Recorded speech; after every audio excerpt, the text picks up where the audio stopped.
Okay, so do you fight with a partner or a loved one? I don't mean physically fighting, I mean verbally disagreeing in a way that just stinks. Sometimes it just comes out of nowhere, like you don't even expect it, and then you're just in a place that doesn't work in your relationship and it causes strife. There's hope, and I'm going to share why. When my husband and I were dating, we would have disagreements all the time. It would be something really small, like about how to put the dishes in the dishwasher or what knives to use. And then it would turn into the worst disagreement ever, and we would both feel really sad at the end. I'm pretty sure it's my therapist who helped me figure out why this was happening and how to keep it from happening. The first step that I made was to refrain from reacting immediately. So if I was going to get upset, angry, hurt, defensive, those can be there. I'm just going to hold on to them for a second. Then I want to ask questions to make sure I fully understand what he was trying to communicate to me. Like, at least a third of the times that we would have disagreements, it was because I misunderstood what he meant.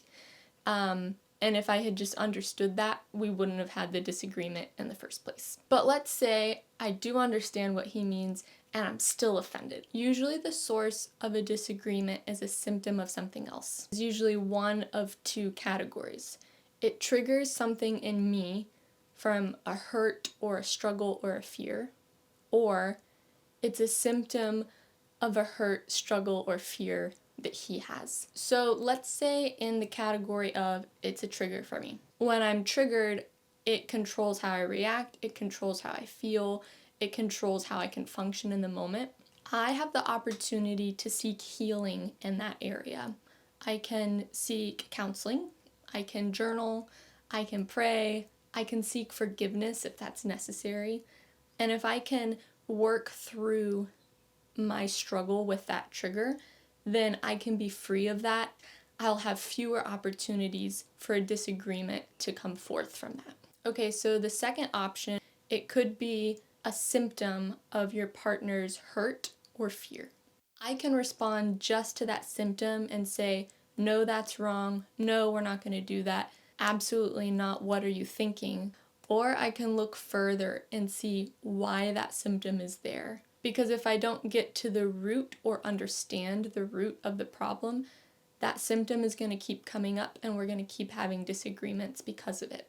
And if I discover what that hurt or what that fear is, I can love them in that and encourage them through that. So my husband is the one who gets credit for this part. He's really good at asking questions to better understand people. So the way that I find out what my partner's fear or what their hurt is behind the symptom is by asking good questions. I heard this, is that what you meant? What are you afraid of? And then also asking, what do you long for? What are you really hoping for in XYZ? So in doing this new process, I understand my husband so much better because I'm asking questions and I'm seeking to know him.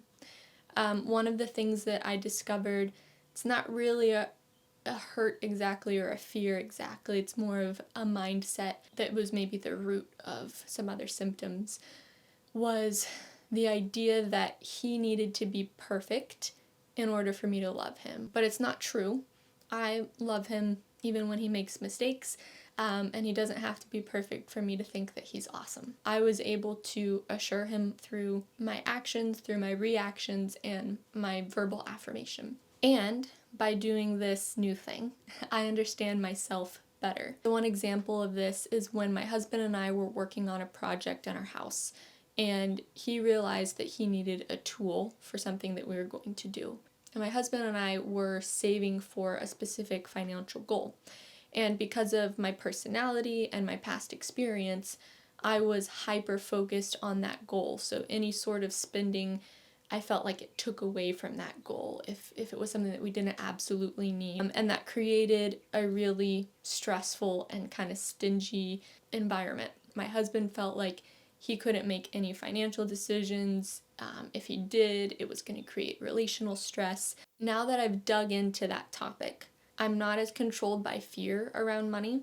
I have more margin and peace about it. I'm not as stressed about reaching my financial goals by a certain time or immediately or as soon as possible. I have everything that I need. I don't need to be stressed about the things that are extra. Something to mention is that this is a more vulnerable way of going about things. It's a lot easier to just stay on the surface, to just react to the symptoms, to not dig into what I'm experiencing, what I'm feeling, what my partner is experiencing and feeling. There's risk to that. There's uncovering more things that you don't like. But it's so much better and it's so much more sustainable, and it allows my husband and I to thrive. It doesn't mean that we don't have hurts. It doesn't mean that we never have a disagreement that goes wrong. But we love each other better, we know each other better, and we have more peace. This is something I wish I knew sooner in life. It has helped me so much, and I hope that it gives you an opportunity to find relational health sooner in your relationships. But even if you missed it for many years, I hope it helps you have a different story.